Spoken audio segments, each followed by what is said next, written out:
change into different states. Nitrogen in the air is cold and substitute 2. Other examples of nitrogen states are nitrates, nitrites, and ammonia.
Kepada yang terhormat Bu Merza selaku guru biologi. Sebelumnya izinkan saya Cinta Islami Tasya absen 9 dari kelas 11 ingin menyampaikan tentang siklus fosfor. Siklus fosfor merupakan salah satu siklus biokimia yang mengalir dari komponen abiotik ke komponen biotik lalu kembali lagi ke komponen abiotik. Nah, siklus fosfor ini merupakan salah satu siklus biokimia yang siklusnya itu tidak melewati atmosfer. Fosfor itu berasal dari batuan sedimen, yang dimana apabila batuan yang mengandung fosfor ini terkena air hujan, maka akan terjadi pelapukan, sehingga fosfor ini akan larut ke dalam air dan masuk ke dalam tanah. Nah, fosfor yang larut ke dalam air dan masuk ke dalam tanah ini disebut dengan fosfat, yang dimana fosfat itu merupakan turunan dari fosfer. Fosfat ini akan diserap oleh tumbuhan dan tumbuhan ini akan dikonsumsi oleh makhluk hidup seperti hewan dan manusia. Nah, hewan yang memakan tumbuhan tersebut pasti akan dimakan oleh manusia.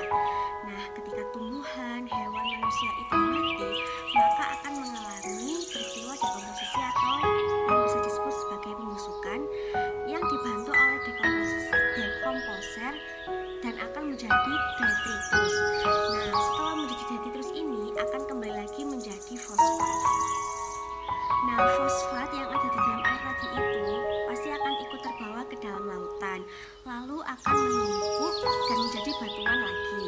Nah, ketika permukaan air laut itu menurun atau dasar air laut itu mengalami kenaikan, maka batuan yang mengandung fosfor atau fosfat ini akan menjadi bagian dari ekosistem darat. Nah, dan proses ini itu sangat membutuhkan waktu yang lama, bahkan hingga ribuan tahun sebelum siklus terulang kembali. Demikian penyampaian dari saya mengenai proses siklus fosfor. Saya mohon maaf apabila ada salah kata dan salah perbuatan. Terima kasih. Wassalamualaikum warahmatullahi wabarakatuh. Halo semua, selamat datang di kelas biologi. Materi yang akan kita bahas yaitu materi daur fosfor. Sebelum itu, apa sih daur biogeokimia itu? Nah, daur biogeokimia adalah perpindahan unsur-unsur kimia melalui makhluk hidup dan lingkungan abiotik yang berfungsi untuk mengatur keseimbangan ekosistem. Sementara, daur fosfor merupakan suatu proses perubahan fosfat anorganik menjadi fosfat organik, yang kemudian kembali lagi menjadi anorganik secara terus-menerus tanpa jeda waktu. Di alam, fosfor mempunyai dua bentuk senyawa, di antaranya adalah senyawa fosfat organik yang merupakan senyawa yang terkandung dalam kandungan makhluk hidup seperti hewan, tumbuhan, dan manusia. Yang kedua adalah senyawa fosfat anorganik, yaitu senyawa fosfat yang dapat ditemukan di suatu lingkungan seperti air, tanah, dan batu. Nah, sekarang kita akan membahas bagaimana sih proses dari daur fosfor. Fosfor dapat ditemukan di batuan sedimen yang mengandung mineral fosfat, kemudian batuan-batuan tersebut akan mengalami pelapukan seiring dengan berjalannya waktu. Ketika pelapukan bertemu dengan hujan, maka akan melarutkan batuan dan melepaskan ion fosfat anorganik ke dalam tanah dan juga air. Kemudian, siklus fosfor melewati bagian biotik yang dimana senyawa fosfat di dalam air dan tanah akan diserap oleh tanaman. Setelah diserap oleh tanaman, fosfor akan masuk ke dalam rantai makanan. Herbivora akan memperoleh fosfor dari tanaman, sedangkan karnivora melalui herbivora. Adapun manusia memperoleh unsur fosfor dengan cara mengkonsumsi hewan dan juga tumbuhan.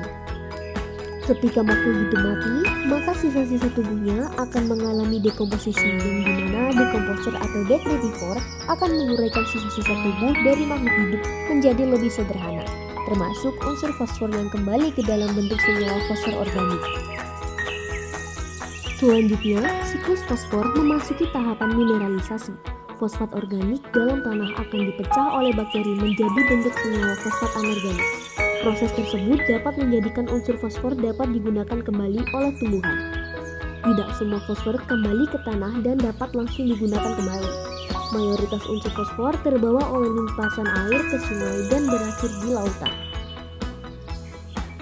Unsur fosfor yang terbawa air ataupun sisa organisme hidup yang tenggelam akan membentuk lapisan sedimen yang mengandung fosfor. Lapisan sedimen yang mengandung fosfor ada di dasar lautan dan memerlukan proses geologis berupa pengangkatan untuk dapat kembali ke daratan. Proses geologi tersebut memerlukan waktu yang lama, sehingga unsur fosfor rata-rata berada di dasar laut selama 20 hingga 100 ribu tahun. Setelah itu, proses tersebut akan terulang secara terus-menerus membentuk daur fosfor. Nah, itulah tadi penjelasan mengenai daur fosfor. Gimana? Mudah kan? Jangan lupa dicatat ya. Terima kasih sudah menyaksikan video ini hingga akhir. Saya Anggun, sampai jumpa dan sampai bertemu kembali di materi biologi yang selanjutnya. Dadah!